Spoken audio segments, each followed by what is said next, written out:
All right. And I'm back. How do I sound? 2 minute man. Did you hear her ask me if I was going to have sex with her? WTH. What the hell? What the hell? What the hell? What the hell? What the hell? This is the WTH, the WTH podcast. Hold on to your butt. Jason Casey, Kareem Daniels, and Nate Darling. From the Darling New Media Studios. This is the WTH podcast. I forgot for a second that I'm supposed to leave that muted while the open plays like that, but there we go. Hey, here we are. Hey. Welcome into another episode of the WTH podcast. Jason and Kareem, how are you guys? Dope. Good. Excellent. Already 4 viewers. Very excited for our guest, Keith Lowell Jensen, who is not yet here. I don't know if he's headlining, and we'll be here for the last bit of the show. I'm not really sure. But I just sent him a note, said we're ready for him anytime. I mean, maybe he's nervous and having a pre-show poop. I mean, we've all done it. Yes. That's what I just had to go do. Oh, I did enjoy your wife selling you out. Yeah, no, she didn't realize that you guys could hear. She was. And the funny thing is, we could have actually already been live because I did put up the live slide. Oh yeah, no, it's fine. My wife said that I only last 2 or 3 minutes live on the air. It's totally cool. It's fine. We got 2 kids. I mean, hey, and thank you very much. I might get a blowjob now. Yeah, sweet. Keith will be joining us in just a moment. He's replied to my Facebook message and said, "Sorry, be right there." So it's all good. Before we get to Keith, guys, let's do this. Kareem, what do you want to talk about this week? I'm trying to think. Come back to me in a second. I had something and now I can't remember what it was. Jason, what do you want to talk about? Oh man, so I was thinking about. I don't know if you guys have the same feeling as I do about this, and I may have talked about this before, but just how easily Facebook gives us this false sense of closeness and familiarity with people that we used to be very close with or friends with or that you love. And it's just so strange because, like, for instance, I was thinking about this as Johnny Taylor, a mutual friend of all of ours, and Keith, one of Keith's close friends. And anyhow, and it was his birthday, and I was going to say, like, a heartfelt happy birthday to him and stuff like that. Like I always do. Like I always get ready to send a happy birthday message to people, and then I don't. Because I didn't end up sending him a happy birthday message. But I get caught up in this idea of, like, do I even like this? Do they even, first of all, do they even really think about me or know me? Like, who am I? But second of all, too, like I think that he's like a close friend of mine, or like that, like I know that you're a close friend of mine and Kareem's a close friend of mine, but like, I don't know. I've hung out with him maybe 45 minutes or an hour in the last 10 years. Whereas before that 10 years, I saw him 5-6 nights a week for hours at a time, and we were always around each other. So anyway, it's just weird because I feel that close to him still, yet that's not the case. I mean, we're still cool, but it's not the case. You know what I mean? Does that make sense? Yeah, I mean, everybody's circumstances change, and the people you used to work with, go to school with, do a variety of things with. Oftentimes, you don't get to see. You don't get to see until here and there, but you see them on Facebook, so it's like, oh, okay, we're still pals, and you are, because if you actually saw each other and sat down, it'd be like no time passed. So yeah, it's all good. It's all good. But is it though? But I mean, like, you know what I mean though? Like, but are we really that close still? Like, not necessarily. No, because everybody's got different people that came into their. I mean, Christ, Yeah. Jason, you've got a wife and 2 kids now. Oh, without a doubt, without a doubt. No, I get it, but I still have that sense of that familiarity. You know what I mean? Like I still have, which can be detrimental. Like it can let you step out of bounds with people when you shouldn't. You know what I mean? Like you can think that you're still getting too familiar. Right. You know don't what know I mean? me like that anymore. Right. Does that make sense? Like not. It's happened to me once with a niece of mine when I commented about how she should wear a mask to her. And there's good science behind it. You don't know me like that. You just like unleashed on me. I was thinking about that too, but that just makes me think about it. Like you have this familiarity as close to people, but you're not necessarily within bounds to say things that you may have been able to say with them 10 years ago. Here's Jason. Just so you think people don't think about you?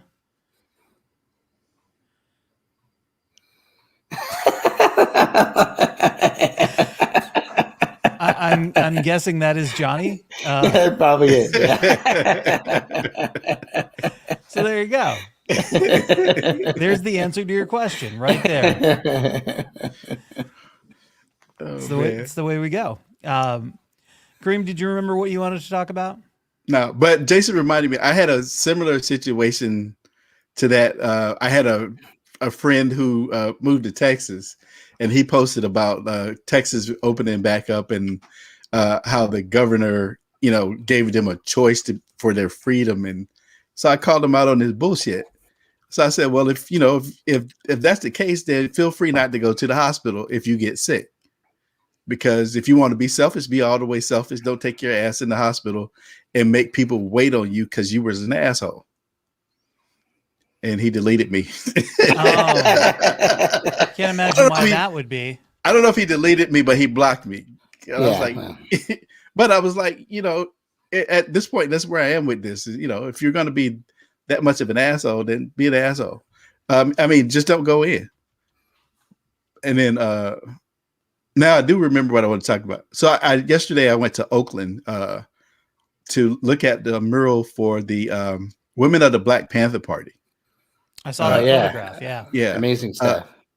So the it's at Center Street and Huey P. Newton Boulevard or Road, whatever it is. But if you get a chance, go by it and take a look at it. It's amazing. We actually got to talk to the lady. It's actually somebody's house that it's the murals on the side of. So we talked to her for a little bit over an hour about her allowing to be on her house and just being in the neighborhood and the gentrification in her neighborhood and whatnot. So, but yeah, if you get a chance to go by and check it. And then there was a person that I actually know who was a Panther whose name was on the side of the building. So I got to take a picture of her name in the piece. So that was pretty good. Pretty cool. Excellent. I'm going to talk about me for a moment. Because that's what I do. Welcome to my podcast. I'm going to talk about me. So, as we mentioned before, I am on a medically supervised weight loss program. Yay. Yeah, your head looks smaller. Oh, yeah. It's all I've only lost in the head. That's where it's all come out of. The cool neon green is because I have to get blood tested every 4 weeks. They keep an eye on your blood for the medical part of it. So, just past the 3-week mark, and I am down 24.2 pounds. Wow. In 3 weeks. Cool. Yeah. So, Keith will be joining us in a second. He's restarting his computer. So you're going to get your head down to 8 pounds, huh? 8 pound head. Yep. Yeah. Nice. 8 pound head.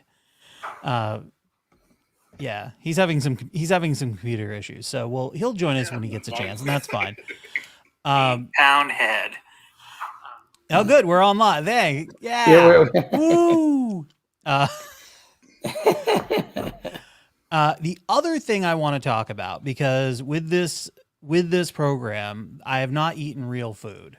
I have not. had any alcohol in 3 weeks, and it's going to be another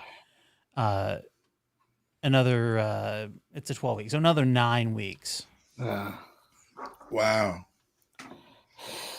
How are you? You should smoke weed. How are you with that? With all the beer you love to drink? Yeah. Well, Jason stumbled upon something. Oh, you stoner now? So, are you a pothead, Fokker? So, with my mother-in-law has been staying with us, and my mother-in-law uses. Hold on, Keith is joining us. Hello, It's Keith. Me. There Hello. Can Welcome. you guys hear me? Yes. Yeah, you sound great. Good. I think everything's working now. Yeah. Nice. Yeah. I'm just gonna wrap up my story real quick because I love a good mother-in-law pothead story. Please finish. She I sometimes forget people can hear when they're backstage. So my mother-in-law uses marijuana medicinally for something I'm not going to talk about because it's medical. So we're not going to talk about it. And a few weeks ago, I made my first trip ever to a dispensary to get her gummies. And it was fine. I'm not going to give them a free ad because screw them. But it was a decent experience. And I got to thinking about this. I'm not drinking for at least 12 weeks. And I have several friends who are really into weed. Not just Jason. Several friends who are really into weed. And I decided, you know what? I'm my own boss now, and I'm pretty cool about that sort of thing. So I'm going to give it a go. So I got myself some weed gummies, which always pops into my head, the SNL song. And some weed chews, which are like Starburst, but with weed. And the first time 2 days worth, I've taken one of each. And I have slept great. So that's the update. Take a weed gummy, I get all tingly for a bit, and then I go to bed and sleep great. Nice. You know, I do allergy medicine. It's very similar. And I do have to check myself because sometimes when I can't sleep or I'm having trouble falling asleep, I'm like, am I sniffly? I might be a little sniffly. I had a friend in high school who was addicted to that Sinex spray. He's like, I can't sleep without it. I cannot go to bed without it. Like we're like 16 and 17. And he's telling me this, like he's having this big confession that he can't sleep with. And I'm like, why don't you stop then? He goes, no, you don't understand. I can't. That was a thing when we were about that age. Was it? Yeah. I mean, you guys, I think, are a little younger than me, but I didn't know there was a thing of. No, wait, you're not. You're a grandpa. Yeah, the three of us are about the same age. Jason is the rugrat of this crew. That's true. Thank you guys just look so young. Speaking of which, happy birthday, Keith. Oh, thank you very much. It was yeah. a wonderful birthday weekend. Excellent. Excellent. Not birthday month, birthday weekend. Yeah, next year's the big 5-0. We'll go the whole month, but I just went for a weekend. Yeah. Oh shit! That means I'm older than you are because I'll hit this in October. Oh, okay. Yeah, and I'm older than both by of a little you. bit. Yeah. Are you really? I am. I'm 51 now. Oh my god, you look so youthful. What are you drinking? Coke Zero. Is Zero regrets. Is that your secret? No. Okay. Maybe I was finding the fountain of youth here. No, my secret is genetics. Like everybody with the secret, it's your genetics. My mom looked really young when she was 60. And then she hit 61. Just all went to hell. Well, she had a stroke, but I mean, see. Yeah, it did go to hell. You're see, I'm supposed correct. to feel bad there, but I'm going to refuse. No, you should not feel bad. You didn't know. I didn't give her the stroke. You didn't know. So for a while, that was Billy Squire, right? See, old people, they get the Billy Squire reference. This podcast is great, right? Everybody wants you, Keith. All those other podcasts are like, "Oh, Billy, what? Yeah. Billie Eilish? Right. They don't know who Dan Quayle is either, the bastards. Yeah. Potato. Potato. Oh, man. So I was just reading your status update a little bit ago, Keith. 1 year ago today was your last live show in front of an audience? In Santa Cruz, yep. Oh, man. The Crow's Nest. It was such a weird time a year ago because you had Trump saying, don't worry, it'll all be over in a couple of weeks. Even the people who knew what they were talking about were saying things like, wash your hands, don't touch your face, and we should be okay by summer. Right. That all changed quickly. Yeah, I had different intel than everybody else did back then. No, I did. My wife got the good intel. She let me know this was going to be serious and could be for a long haul. Yeah. Yeah. Ditto my wife too. Our wife's great. They are. Kareem, you should get one. I'll live vicariously through y'all. Yeah. I pretty much got Kept one. up on Kareem's life. Sorry, Kareem. Well, at this point, I pretty much got a wife and a kid. So, Well, there you go. Yeah, just not the papers. And it sounds like you were the wife in this situation. You had the good intel. that's Yeah. My wife has started watching Sister Wives, and now she starts asking questions like, what would you think about doing something like this? And there's no good answer to that. Everything is a trap, because if you're like, you try and play it off, she's like, no, I'm serious. I kind of want to know what you think. You know, it's this mental exercise, but then if you get too far into it and you get too into it, then it becomes the side eye express. See, me and my wife have this story about us playing the game, the exception game, where you make a list of who you'd make an exception to your vows for. And in the story, I'm supposedly an idiot because everyone on my list was a cartoon character. Mm-hmm. But you guys know I was no idiot. That was exactly the right answer. Yeah, it's like that. There's that trick question. You know, sometimes you can get on like the 7th or 8th date with a woman. It's like, well, you know, who would you want to do a threesome with? And it's like, there's no right answer, dude. Don't say it. There is a right answer. It's Holly Woodlawn or Jessica Rabbit. Jessica Rabbit, definitely. Yeah, those are the right answers. Bugs Bunny dressed up as a woman, not necessarily. Yeah. That reminds me, there's the new conservative outrage is Pepe Le Pew not going to be in Space Jam 2. And Babs Bunny having smaller breasts. Well, you know. Oh, man. I think it's perfectly acceptable to be sad about it if you really were into Babs and you liked the breast, but I know. Sure. But to be outraged about it is a bit much. Yeah, the Pepe Le Pew thing, I see people upset about it, and I'm like, when I was a kid, that made me uncomfortable, and I didn't know anything about anything. It just seemed weird and just. Yeah, no means no, you bastard. Right? I'm just desperately trying to get away from you for my life. It's like, but didn't the producers say that it has nothing to do with that he just didn't fit their story, or? Probably. I mean, LeBron James is catching the flack for it because, of course, he is. Because it's all his idea. People never need a reason to hate on LeBron. Yeah, right. True. Whether it's his idea or not, he's catching some flack for it. But we're going to talk a lot about alleged canceling that's been happening that hasn't really been happening. But I'm going to see if I can get us canceled tonight. Oh, yes. If I haven't the other side, though, because the other side invented canceling. I mean, it's so funny that they're like they're complaining about the left with their cancel culture. And this isn't original to me, but you've seen that meme going around. They didn't want to let me play Dungeons and Dragons when I was little. Yeah. I remember I was in a breakdancing crew. And we were coming up with our logo, and I drew this dope ass Dungeons and Dragons like guy with a snake lower body and then a muscle man upper body, and he's doing the King Tut, and then a snake head. And Jimmy's mom, oh God, I hated Jimmy's mom. Jimmy's mom was casting the deciding vote.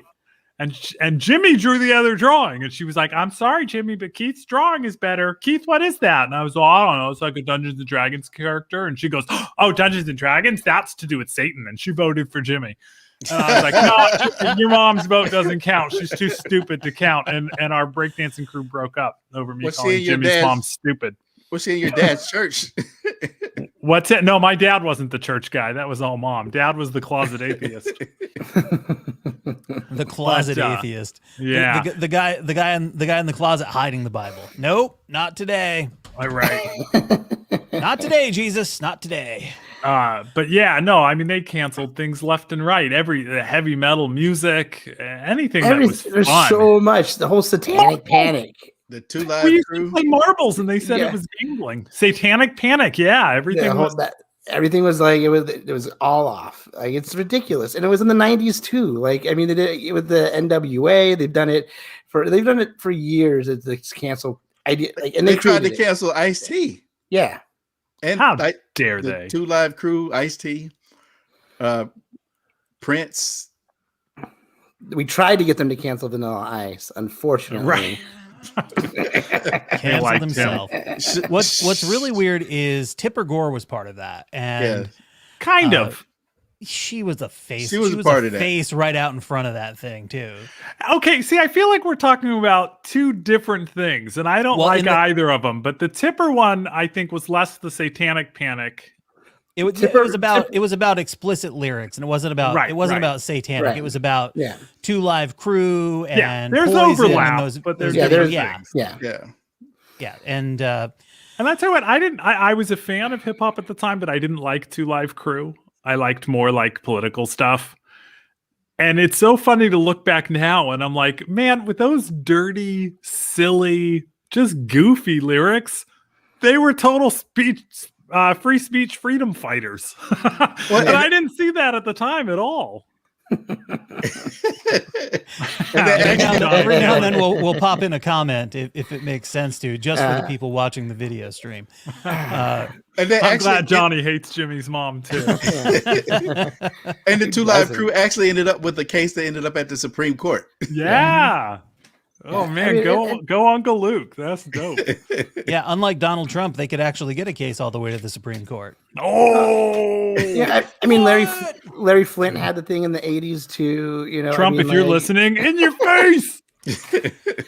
What was Larry Flint? I know Larry Flint did.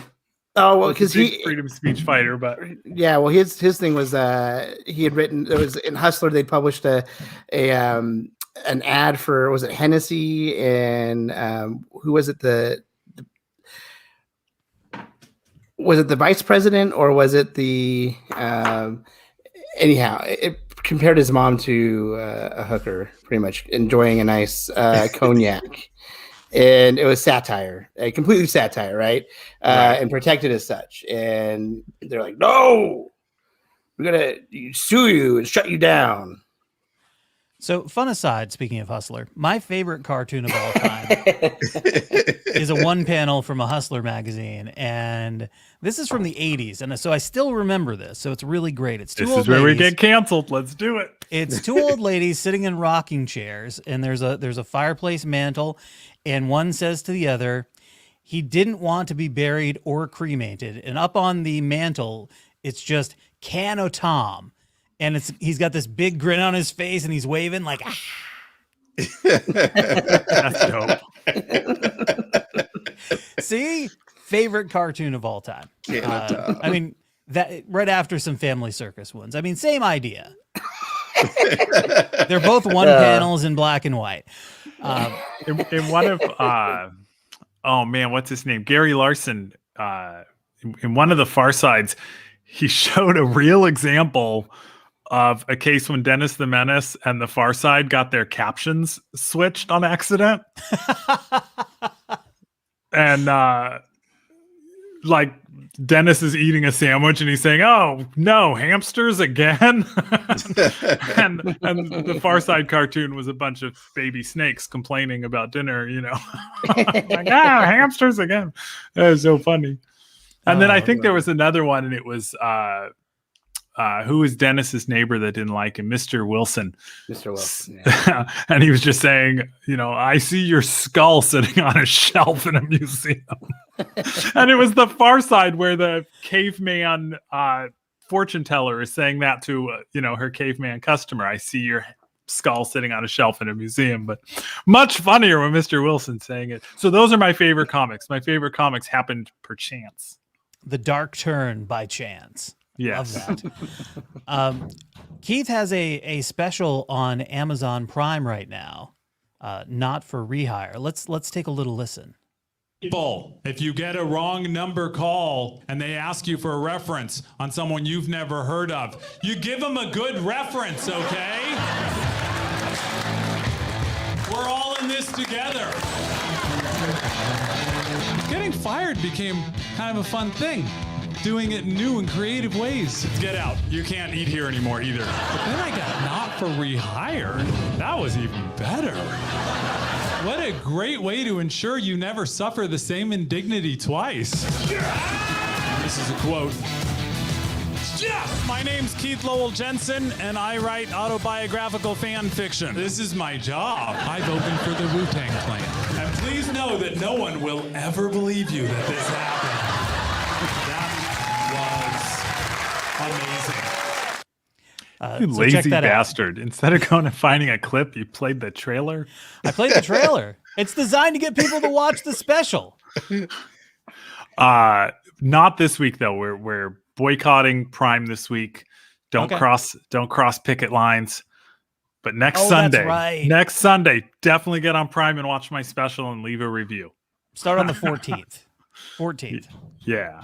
After that. So don't get lost in all the boxes on stage. What's that?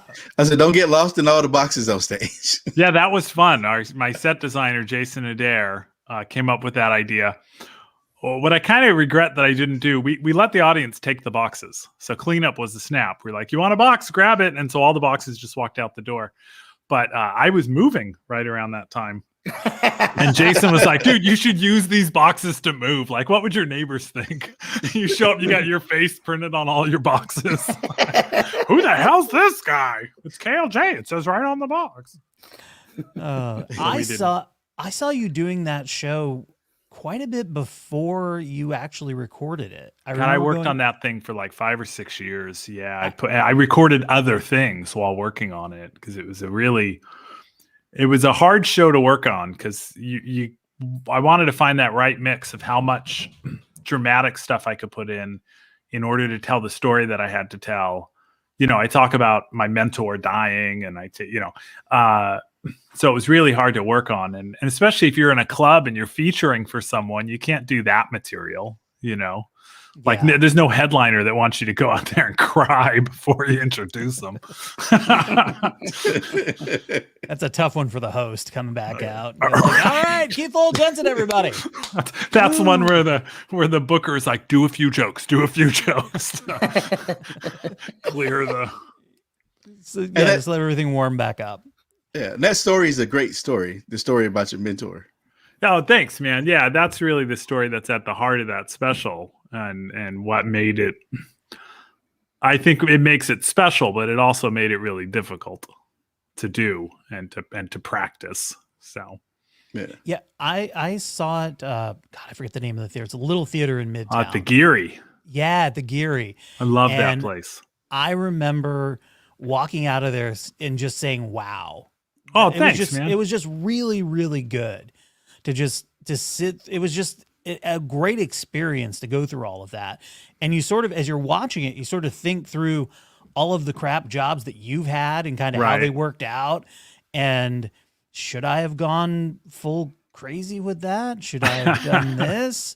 Am I better off with this? I mean, sure, it looks better. But in the end, I got called into a conference room and they told me my job didn't exist anymore. Hey! You've been doing a great job.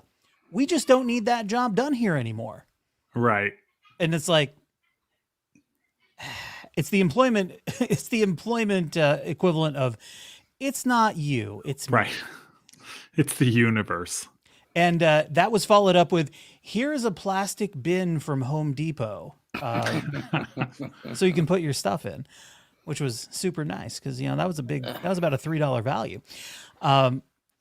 So what he's not mentioning is he was a modem salesman. He used to sell those the modems you put your phone on. Yeah. Oh yeah, the handset, the old timey handset. Yeah. He was really good too in his day. Right. It's when he could do all the noises with his mouth. He didn't even need an internet connection. It was right.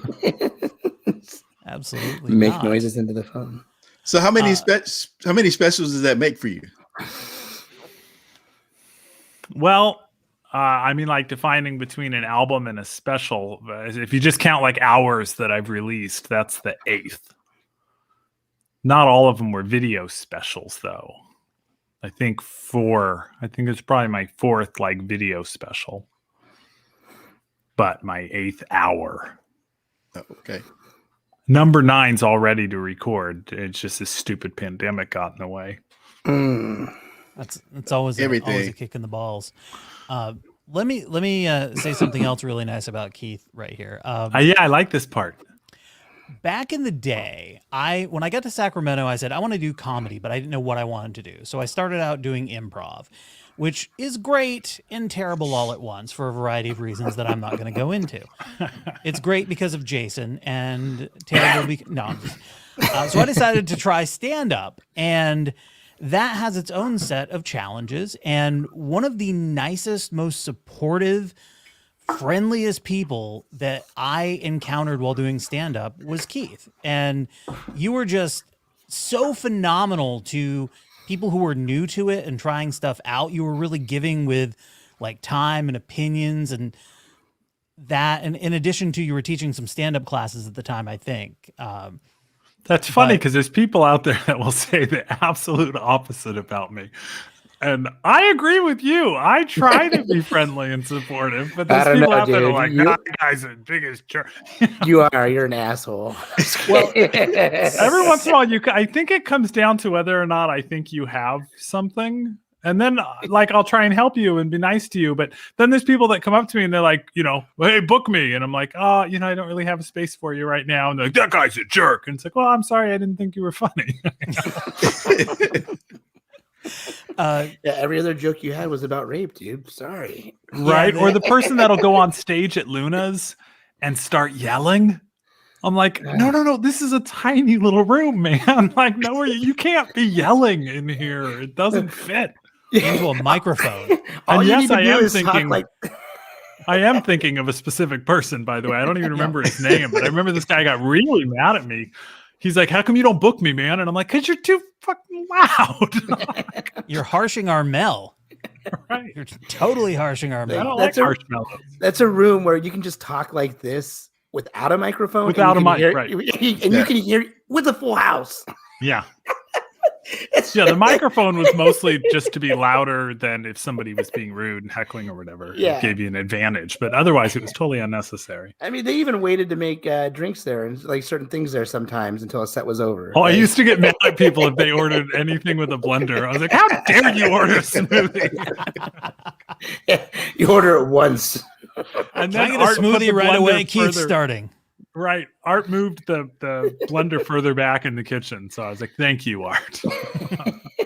The front corner of the bar was a terrible spot for it. Right. No, it was on stage. He was, excuse me. That's only a 5-foot difference there. That's true. It's true. Everything there is on stage. All the world's a stage. Shakespeare wrote that when he was sitting at Luna's. That's where he came up with that quote. All very close. But you were honest, and that's the thing that is really kind of hard to find, because there's so many people who will just either not have anything to do with you, or they'll go, no, you were great. It was great. It was really funny. Yeah, that was good. And just because they don't want to have a conversation, and that doesn't help anybody. Yeah. So I think if I remember with you, I remember the advice I gave you. I was like, hey man, that was a solid 5. Here's what I liked. Here's what you should work on. And you were like, cool, I'm doing it in an hour this weekend. And I was all, no, you're not. Please don't. You were very ambitious. You were going to jump right in. I was. How'd it go? How'd your hour go? If it was the thing that I thought it was, it wasn't. It did not end up being an hour. It was like a New Year's Eve gig in Auburn, and I think 35 minutes. Holy shit! I mean, for someone brand new, that's huge. That's a ton of time. It was 35 minutes, but it was New Year's Eve, so it was really a terrible place to book because it was 3 people listening, and everybody else was trying to order drinks and turning around and talking. So like the people in the front were turning around and talking to the people behind them and ordering drinks.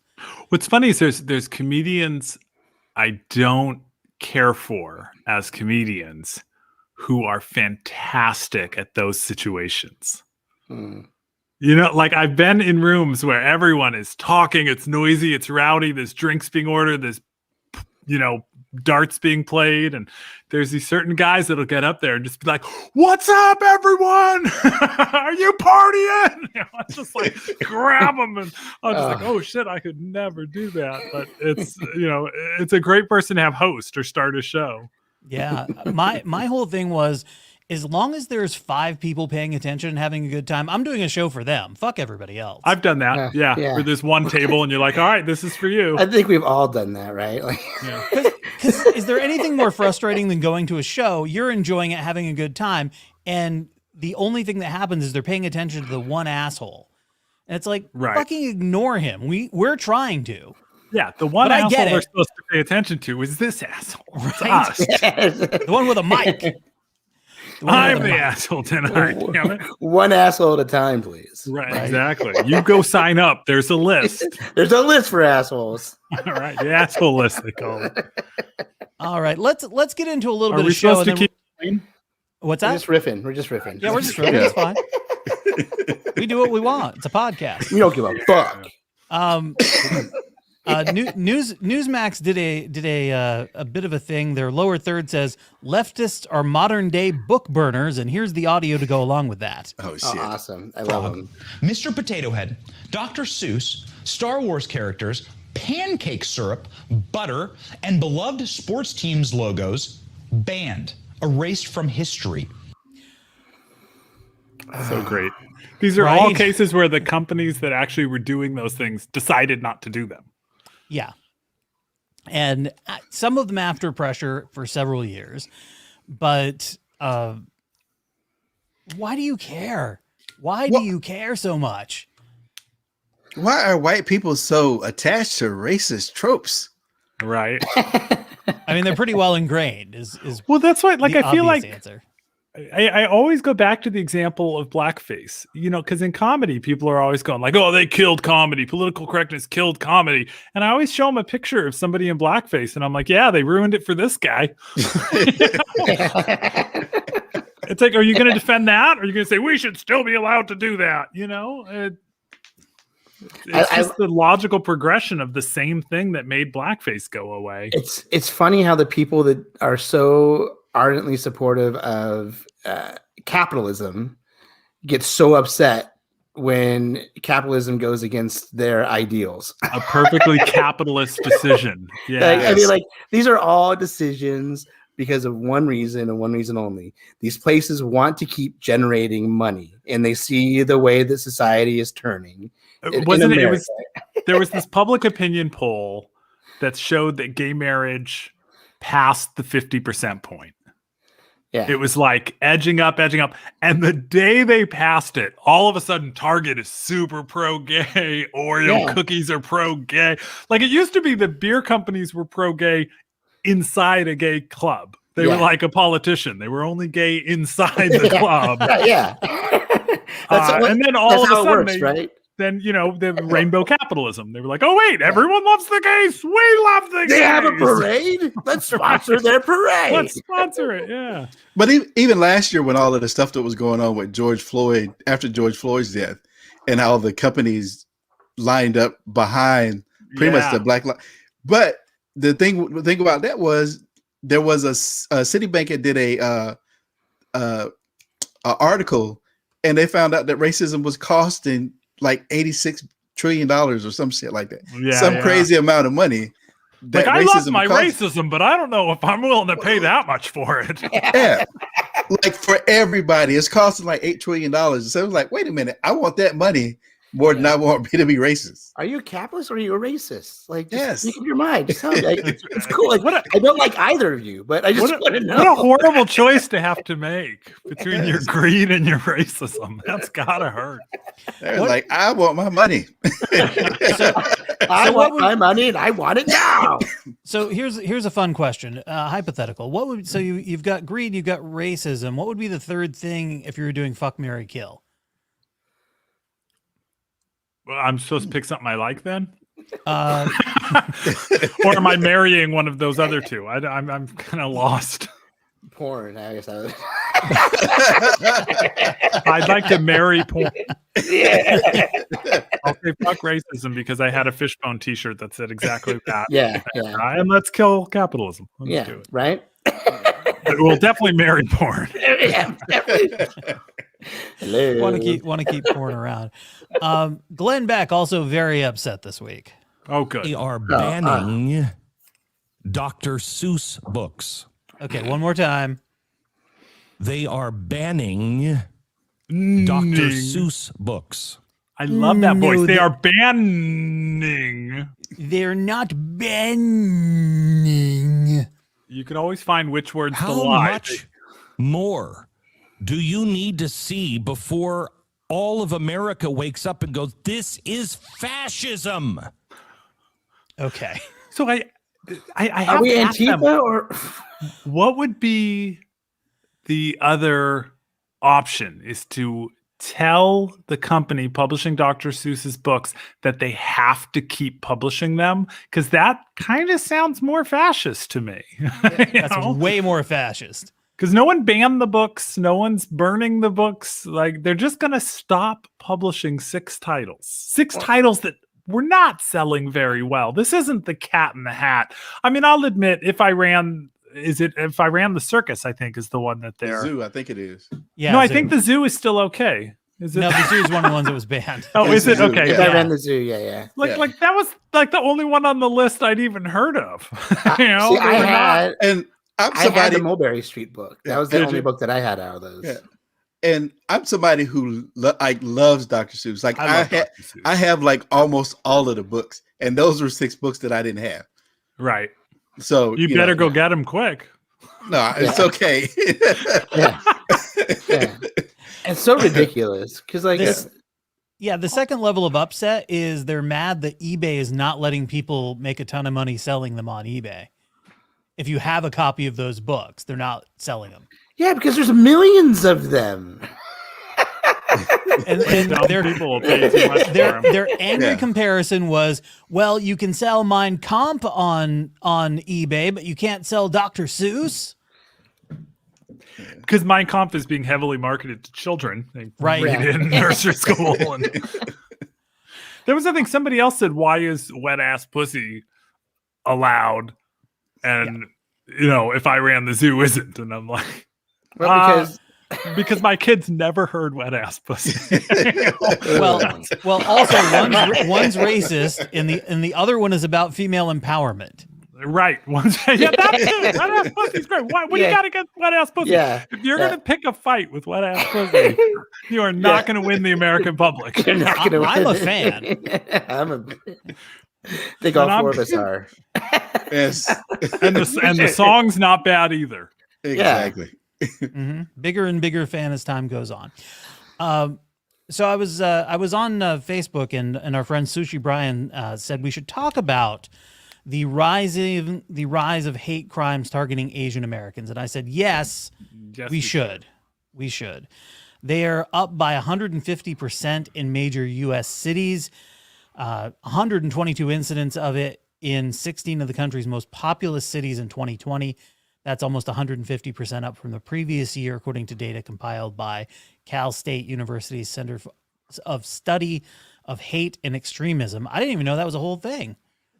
How much hate and extremism is there if we can have a center for it? Oh, there's a lot. There's a whole lot. that alone is as shocking as anything here. You should go through my library sometime. Just to give you an idea, the number of incidents in 2019, New York City had 328 in 2020. They're up 833%. LA had 7 in 2019, 15 in 2020. Boston had 6 and then 14. Seattle was pretty flat with 9 and 12. Dallas went from 0 to 6. Washington, D.C. was down. They had 6 in 2019 and only 3 in 2020. So this is where we get back to that whole, like, the left is trying to censor. You know, we were pretty incensed over Trump calling it the Chinese virus and people calling it Kung flu. Here's why. Because a direct correlation to violence. You know, it's the president cheering it on. Yeah. Yeah. Oh, absolutely. 100%. And he also brought up the point that I think we need to talk about was Trump necessarily bad for the country for this one reason? He brought out that hate into the light so that we could all see it, and it's no longer hiding. So we now have to either confront it or say, we're cool with it. Is that a good thing? Is it bad? I don't know. Wait a second. So Obama brought it out. That, to be real, Obama brought all of the right people that were afraid that a black person was at some point going to be in charge out of the woodwork. Yeah, Trump is a symptom of that. And that's how we ended up with Trump.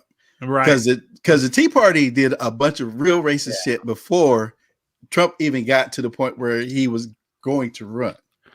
The other thing is, was it really hiding that well? I mean, I felt like he had to make a big effort not to listen to black people and not to believe them, not to already know how racist it was, to be surprised by how racist it was. Because they were, all those bands that we were just talking about were all singing about how racist it was. Yeah, but still, even liberal white people still had their heads in the sand, and to a big degree still do when it comes to certain things, because they still want to be in charge. Right. They want to be allies, but they want to be the allies in charge. Right. Yeah. And then the way that things have fallen have been kind of perfect, because the stuff that's happened under Trump and since Joe Biden is now the person, if they had happened during Obama, they would have been written off. Right. It would have kind of just fell under the radar, and it kind of would have been still kind of like, yeah, there's racism, but we're still going to ignore it.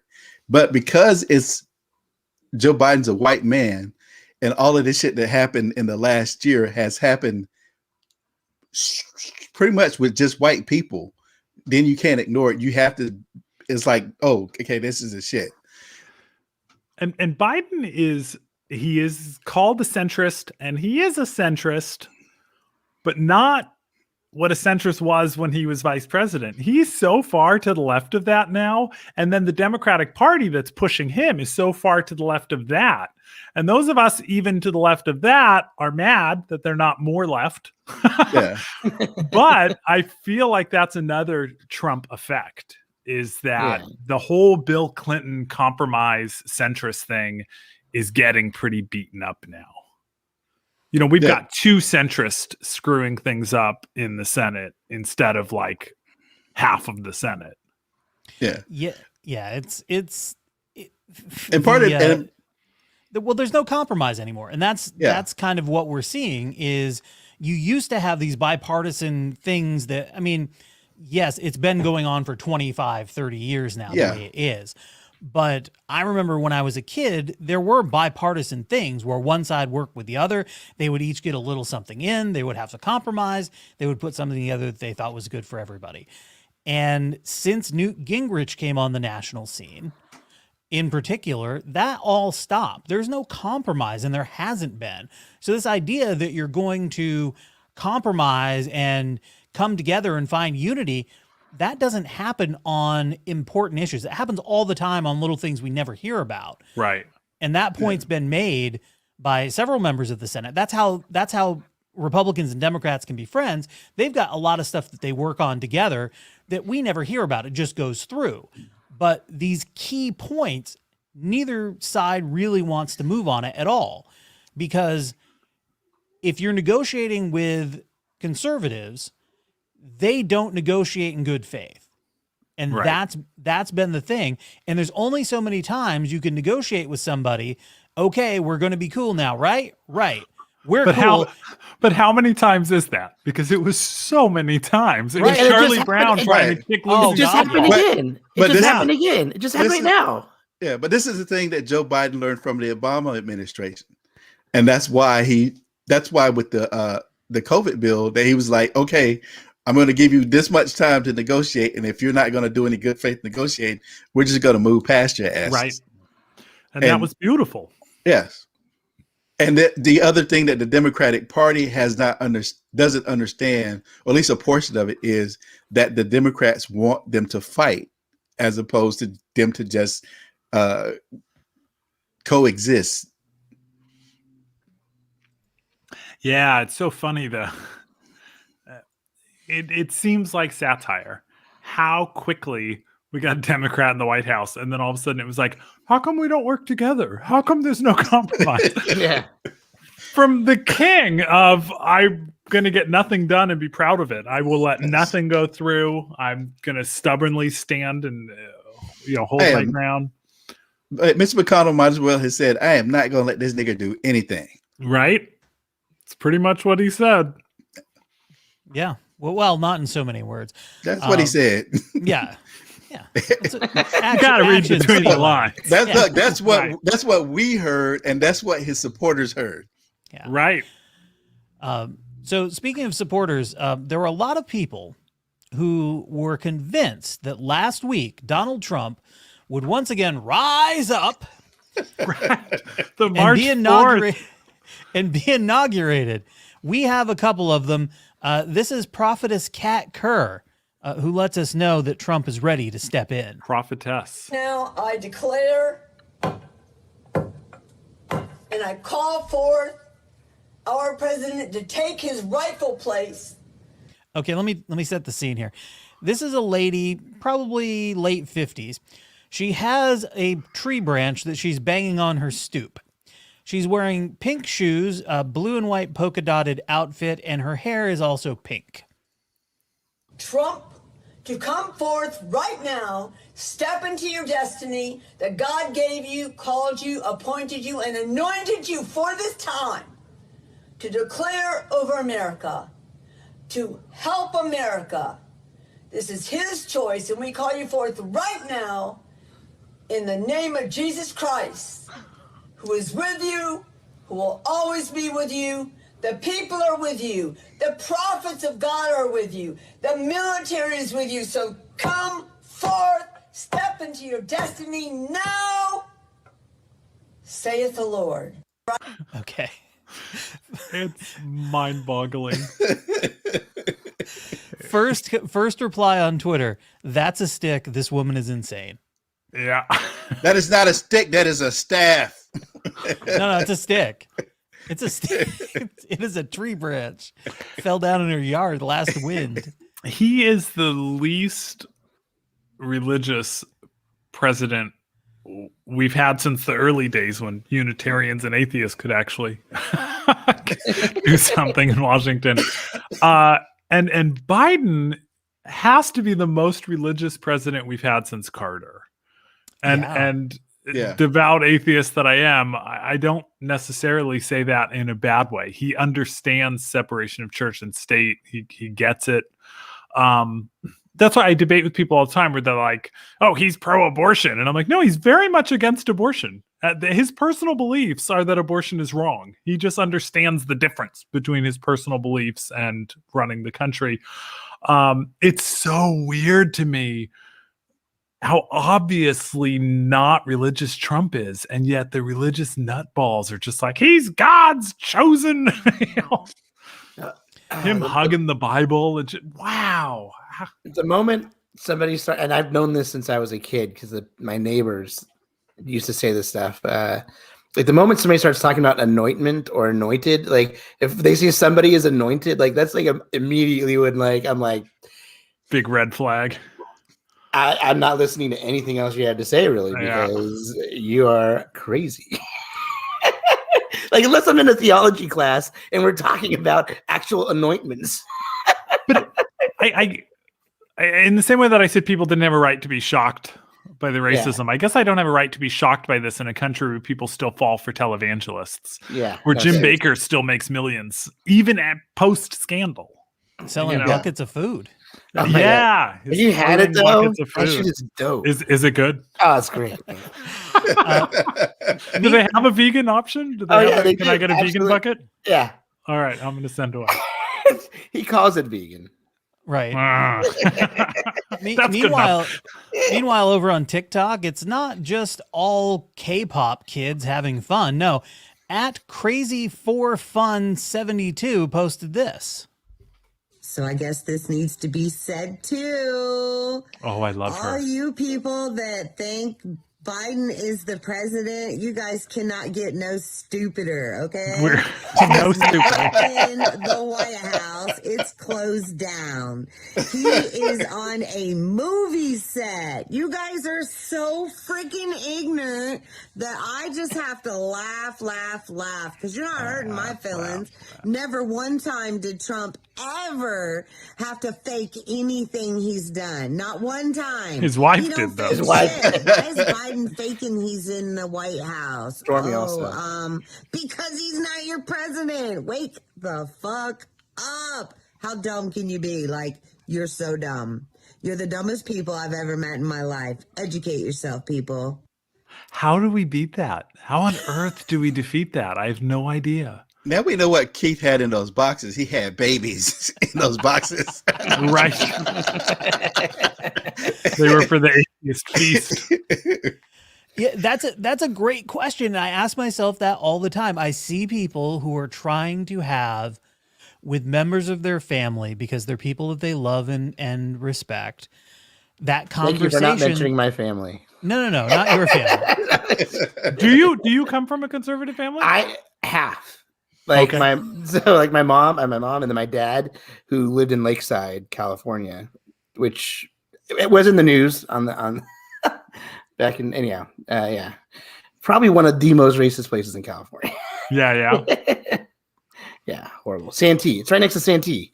I mean, come on. Santee has guys walking around like they're Albertsons with a KKK hood on, like instead of wearing a mask. I don't know any of these places. Oh man, it's good. See, and Keith tours all over. Yeah. Not in Santee. I don't know, man. I go to some pretty crazy places. Do not go to Alpine, El Cajon, Lakeside, or Santee. I think you should book Santee. This is my next tour. Right? Book a loop. Book a loop. Can one of us do that? Could one of us go and become a big spokesperson for them? It seems like they're dumb enough that if Trump could do it, any of us could do it. Go become a Pied Piper. I've thought about that. Get them to listen to your line of nonsense and then lead them back out of it to the right. Be like, and guys, listen, just this morning I was talking to a friend of mine about science. Now hear me out. And then start actually teaching them about scientific method and skepticism. And could it be done? I've thought about it. You can teach them about skepticism, now see how you're looking at me? That's skepticism. Right. That's how it works from there. We have a quick follow-up. The Sacramento surgeon who was on a Zoom call in traffic court, right? He's now defending himself, saying, "I wish the people had reported on it, had spent more time looking into it first and understanding before they cast judgment." He did an interview with KCRA3, exclusive interview. It was a very simple surgery. My part was done. My part was that was really his whole thing. This was our last case. We were halfway through it, through all of the critical parts of that kind of case, which was a facelift. Those parts actually go very quick in the beginning. He wasn't the only surgeon in the room, which we knew. Said part of fellowship training is allowing a surgeon to do those things that you deem they can do as well as you at that point. and he had already put his fellow to work wrapping up the case when he decided to take a call. I was trying to give deference to the court and go through the formalities as quickly as possible so we could fix things as quickly as we could. And then the next sentence in this, and for some reason they don't have the video on the website anymore. His attorney and physician, Dr. Jeffrey Siegel. This guy's a doctor and a lawyer. Wow. Said he said overachiever. Right? He said the uproar in the media amounts to a misunderstanding of what really happens in the operating room every day. Saying, point of fact, surgeons have these types of encounters every day where they take a break, leave to go to the bathroom, they leave to eat a protein bar, check a biopsy. They only do it if it's safe. Yeah, you go take a shit. You leave. Leave was the operative word there. Right? Yeah. Right? You don't take a Zoom call in there. You don't look. I've got my accountant calling me, and we've got some investments that are kind of up and down. I kind of need to go through this. He thinks he's the barber that can talk through every haircut that he does all day. Right. That always fucks up your line. Have any of you guys been in an operating room? No, thank God. No. Aside from when I've been in an operating room. So I have, working in TV, I've had the opportunity to shoot several different surgeries, everything from an ACL replacement to some stents being put in to full on where they cracked open a chest. Damn. And wow. Yeah, it's crazy. And you know what no one was doing in there? Fucking off. I know a facelift might not be as serious as all of these things, but there was no one fucking off. If it was my face, I would want him to take it pretty seriously. Right? Wait, do you know why he was there? Like, this is the thing that's fucking ridiculous. Like his lawyer's saying what he's saying, but there's a reason that he was there. And he was like, it's because even though he had a fellow that was there doing it, like he did not fully trust him, and he felt that he had to be there in case something went wrong. Otherwise he would not have been there. Like, he wouldn't have been there. He wouldn't have been in there. Like they proved their own, Now, see, this is the thing. Get a specialist. Don't get a lawyer who's also a doctor. You need, because if I was that guy's lawyer, I would have totally different line of defense. I would have been like, "Hey, remember the guy who was stuck looking like a cat because of the filter? I'm not a cat, Your Honor. I'm here." I would have said this was just a surgeon suite filter. He had a filter on. He was. It's my background. That's my how Zoom he would background. convince his wife that he was in surgery when he was actually out playing golf. He had this filter. See, I would have won the case. Yeah. This season, if any law firms are hiring, get in touch. Right? Jack of all trades, master of none. This season on Botched, my surgeon was in court while he was working on me. Never on Botched does Dr. Dubrow go and take a Zoom call because he ran a red light. It doesn't happen. I think also if he's not in there and it's just his fellow in there, that he probably can't have billable hours on it either. So like, I guarantee you that there's something in there like that too. Like go fuck yourself, dude. Go fuck yourself. You should have just paid the fucking bill. Like, you can't fucking afford it. You're like, also, that's a rich, privileged thing to be in traffic court to begin with. Exactly. Have any of the three of you ever been in court fighting like I've gone to court to say, have you guys? I've gone to court and said, Your Honor, I'm really sorry. Can I have a fee reduction because I'm poor? And they're really nice about that. I've never been able to afford a lawyer to go in and fight for me. I went myself. No, you don't. I used to do the traffic court calendar probably about 20 years ago.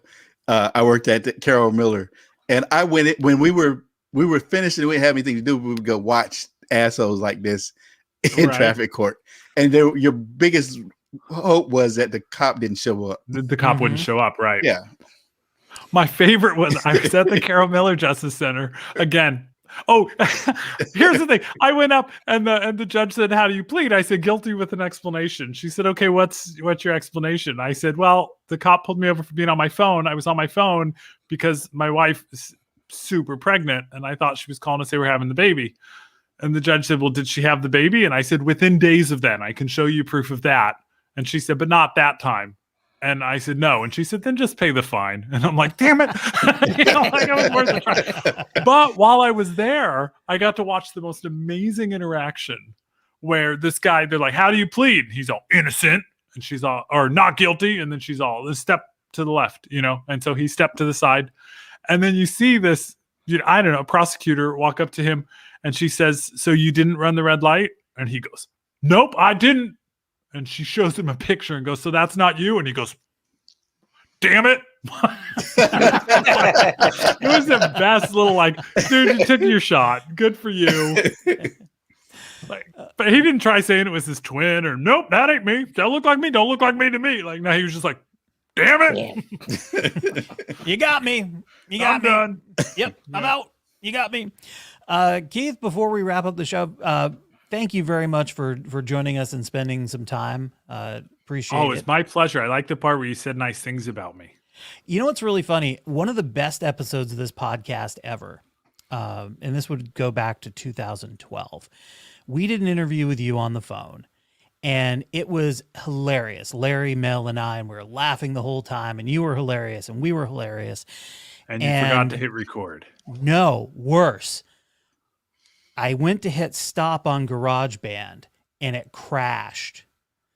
And deleted the whole thing. GarageBand does not have temp files, so when it crashes, everything goes. I was so devastated because it was an amazing show. I'm sorry that I wasn't that good this time. Nah, you were great. You were trying to catch lightning in a bottle again. Damn you, KLJ. Fucked it up again.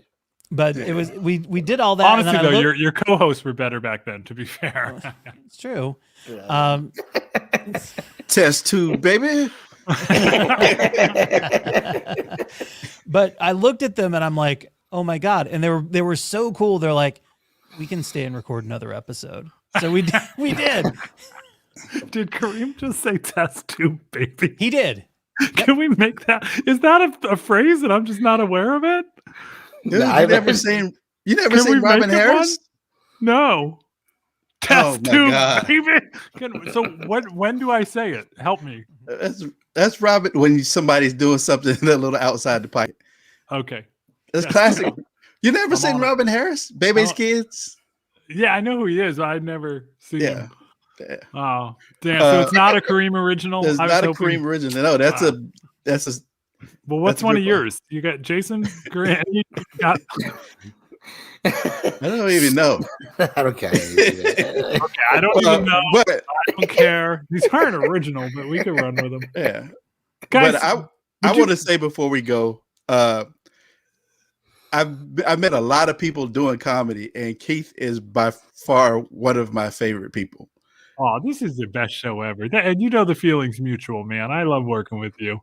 And one of the great things about learning comedy with you was the fact that we would do Luna's and you would give us notes after our set.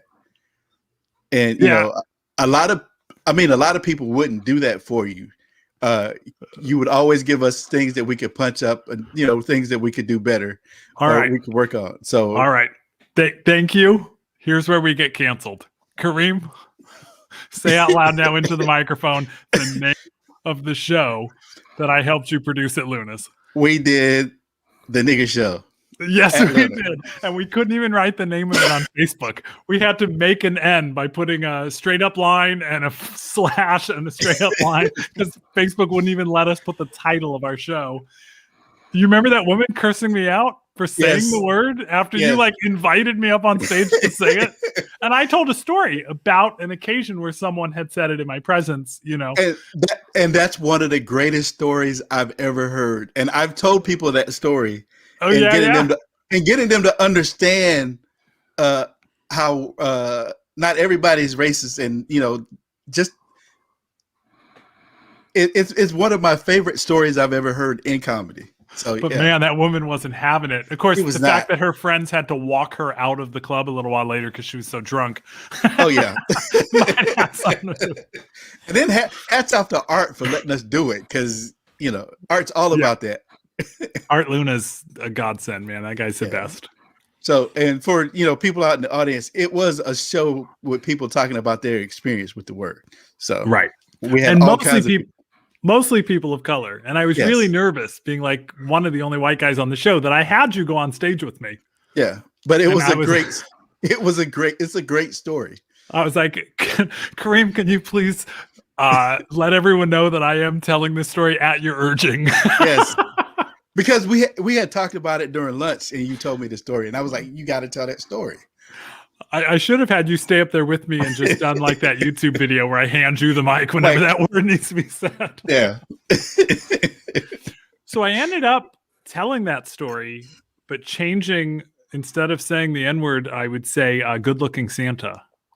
And I would just tell the audience in advance, please know that when I say good-looking Santa, it means the N-word. Because I found out that at department stores, if you want the black Santa Claus, like they can't go, hey, we need the black Santa. That would be problematic. And they don't want to say the special Santa because the word special has its own problems. They came up with the good-looking Santa. And what black family is going to complain if they come up and they go, hey, do you have a, you want the good-looking Santa? Yes, we do. You know? My mom has one of those. She has a good-looking Santa? She has a good-looking Santa. Excellent. So that's my substitute word now for the N-word. That is fantastic. Are we heaping praise on Keith right now? I love this. Keep it going.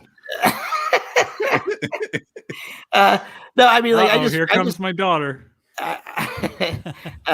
She ran away. I would say that like Keith is one of those people that I've always like. We've never really worked directly together, but we've known about each other we've known each other and been friends with each other for 12 years, 13 years, like a long time. And everything everybody says about you is true on both sides. No, I'm just kidding. On both sides. Thank you for fair and balanced. Well, that's me. I'm the Fox News of the CNN Newsmax. Well, you're one of the people that can actually win the argument that improv can be funny. So thank you. Well, that's what I was gonna say. Like, I wish I would have done some of your classes or something because I think like not for rehire like that. I feel like that's the direction that I need to go, or I need to move into like telling my story or my stories that I have. I mean, because I love that autobiographical personal stuff. Like I'm 42 now.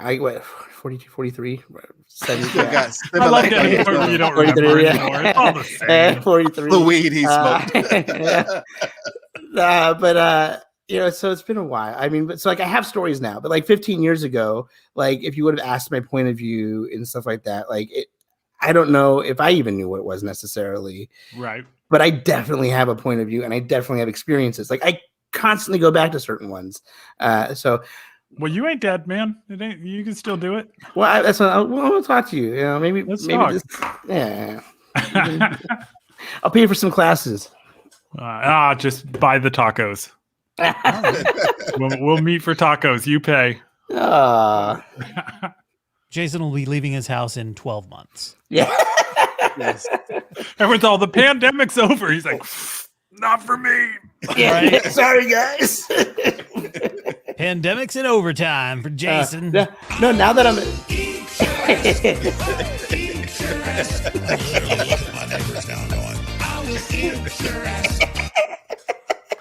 No idea what just happened. That was a song that I found about Alex Jones, where he talked about. It's actually Alex Jones. I'm gonna eat your ass first.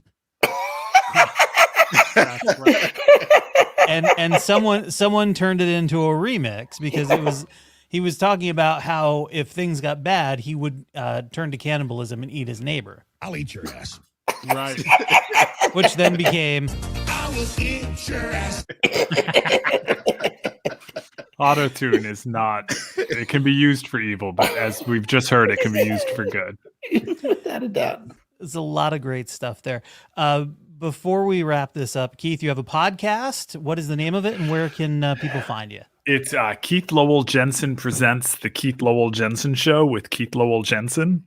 And it's on all the podcast places. You name it. Name a place. I bet it's on there. Including now on YouTube. We're starting to get them uploaded on YouTube. They're not all there yet, but they're on all the normal podcast places, including Spotify. You can hear it on there. So the cool thing about this is you'll get a new audience out of this, as we have several dozen downloads every week from India. So excellent. That's in your future. Yeah. I love looking at the different countries and weird cities in the US that are listening where I'm like, oh, I've never been there as a stand-up, but now they're hearing me as a podcaster. It's cool. Yeah, absolutely. And you're interviewing people that you love, respect. Yeah, I mean, the theme of it basically is it's people I would write a fan letter to. If there's someone I like enough that I'd write him a fan letter, then now I'm writing him a letter to invite him on my podcast. And I've got some surprising yeses. It was cool having Keith Knight on, who did the TV show Woke, that's based on his comics. Yeah. And it's a great show. Wendy and Richard Penny, the artist that did and writer that did ElfQuest, and her husband's the publisher. So I'm a big ElfQuest fan from when I was a kid. You know, that was super awesome having her on. Greg Proops, we had Greg Proops on. You guys are all thinking about my masturbating now. That's all I can think about when you talk about ElfQuest. All I can think about. So yeah, we've had some cool guests, and I just had my birthday twin Johnny Taylor on, so that was fun. Excellent. So check out Keith's podcast and put it into your rotation. And my new book comes out this year. Oh, what I was arrested for. Oh, okay. Yeah, that was another great show. Yeah, that's the show. That'll be the next hour I record. But since I couldn't do it during the pandemic, I made it a book, and I can go into all the details. I don't just have to stick with the funny stuff and the punchlines. So the book has got all the nitty gritty. Excellent. And that's coming out when this year? Later? It'll be open for pre-sales in June, and it comes out in December. Oh, a perfect Christmas gift. Hanukkah gift. Absolutely. Kwanzaa gift. All of the above. Winter solstice gift. All right, Keith, thanks again. Let's wrap it up with this. Let's leave the hustle and bustle for small town news. We go to the area where I grew up, the Northeast Kingdom of Vermont, Keith. It's exciting. That's where my wife's from. Yeah. In Newport, Vermont, local ice fisherman David Perrin is walking away with an early birthday gift this year after his wife purchased 2 tickets in his name for the Newport Recreation Committee's Snow Pro Ice Shack raffle. Perrin was shopping at Walmart last Saturday when he got the call that his name was drawn as the winner at neighboring Wright's Sports Shop. The shack is a spacious 6x10-foot model, fully insulated with extras including a fold-down table and sliding windows. Perrin says he's excited to get on the lake with his new toy, although he admits it may not be this year, saying, "I'm not liking the look of the weather," he said, suggesting the lake ice was already thinning in some areas. Now, the Newport Recreation Committee says they had reservations about how the pandemic might have impacted the community's ability to support the contest. Apparently last year, tickets sold out an entire month before the drawing date, but they still had reservations about purchasing the shack, knowing there was a chance tickets might not sell as well this year. Oh, decisions. But during a discussion at their December meeting, some members suggested that ice fishing might actually grow in popularity this winter as one of the few activities compatible with restrictions. Saying, "We took a vote and the committee decided that with an early jump on sales, they were confident we could sell the 300 entries," that's right, 300, by the end of February. Smith says ticket sales were slow at first, but picked up quickly once the shack was on display. After the cost of the shanty, the fundraiser brought in $2,695 for the Gardner Park Playground and Splash Pad project. The Newport Recreation Committee plans to host the Snow Pro Ice Shack raffle again next year, so get ready, mark it on your calendars. Tickets $25 each, or 2 for $40. What a deal. If you're interested in finding out about happenings around the Newport area, it's www.newportrecreation.org/RE-committee. So exciting. That's small town news. Is that something you get paid for? No. You just did that for free? Yeah. Oh, yeah. Huh. For they raised $2,600. Entertainment value, right? They raised $2,600. I can't just. That was like how many words? So many words, right? Remember earlier when Nate was praising me for my honesty? Look, small town news is at the end of the show for a reason. It marks the end of the show. If you leave in the middle, I don't care. We have, for the longest time, the late Gordy Little's columns were much longer than that and about complete nothing. Dude, small towns are where people are doing the math and the craziest shit is happening. You could find much better small town. I'm giving you your small town news segment for next week. Watch your inbox. I'm taking over this part of the show. If it involves an ice shack, there will be sex and drugs and murder happening in that ice shack. I promise you. And look, fishing, he was shopping at the Walmart when he found out he won the ice shack. I just like how well, it's definitely something you can do in these times right now. It's like, how many people ice fish by themselves? Oh, a lot. Really? Yeah, Jason, that's the point of ice fishing isn't something you do because you're an extrovert. Well, no, I mean, like, you would do it with like a friend or somebody. Like, don't you usually do it with like somebody else? No, you got any friends that want to go sit in a shack on the ice with you, Jason? Well, it's better than Jason. It's better than just sitting on a bucket next to a hole because that's the alternative. 100%. I get it. Yeah, no, I get it. Yeah. I just. It's 6 by 10 feet, so there's room to socially distance. This is a really sad occasion for Jason when he realizes that his dream of having an ice fishing buddy isn't going to happen. And we're all like, yeah, no. I'm moving to upstate New York in like 10, 15 years now. I need to. All I could think about was Grumpy Old Man when Walter Matthau pushed the shack out. All right. Well, that is going to do it for this episode of the WTH podcast. Again, thank you, Keith Lowell Jensen, for joining us. Check him out. Thanks for having me and all the compliments. Yeah, check him out on Amazon Prime after the 14th.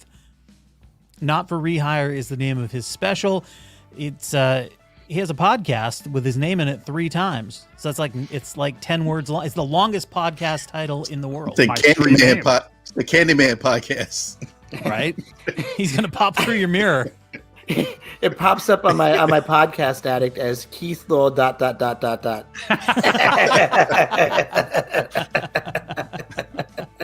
Yeah, we even know it's unwieldy. Our graphics just say KLJ. We're like, typing. Knowing yourself is the first battle. Thanks again for joining us. Check out Keith on social media. Check out his specials. You can stream them, I believe, on Spotify, too, if you just want to sample his stuff before you buy his album. Sometimes you can even hear, like, for Not For Rehire, there's 2 tracks on Spotify that were cut from the special because they're dirty. Must Love Dogs. It's one of my favorite jokes, and it's only on Spotify. You won't see it on the video. There you go. So bonuses all around. All right, everybody, it's a big, scary world out there, and we only ask one thing of you. Please, don't be an asshole. Thanks for joining us. We will see you next week. Darling New Media, here to help you tell your story.